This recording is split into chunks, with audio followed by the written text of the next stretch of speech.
તું દઈ હક અને તારી એટલી જ શક્તિ હોય કે એક અગરબત્તી તો મારી મેલડી કે મારા નામની એક અગરબત્તીની માનતા રાખજે. પણ દુનિયામાં મેલડી કે મારી પાસે કામ કરાવીને પછી જો દુનિયા મને છેતરવા બે, દુનિયાનો ચોર બની જાય, કદાચ સરકારનો ચોર બને, સરકાર માફ કરી દે, મેલડી કે મારો ચોર બને ને પછી મારું ગોતું જેના ઘરે પડે એ હાથ પેઢી સુધી જો ક્યાંય જડવા દઉં તો હું મેલડી નહીં.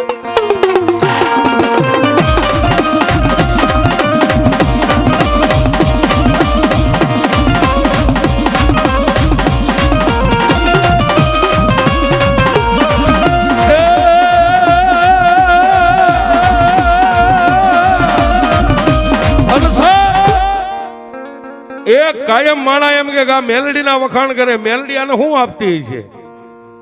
કાયમ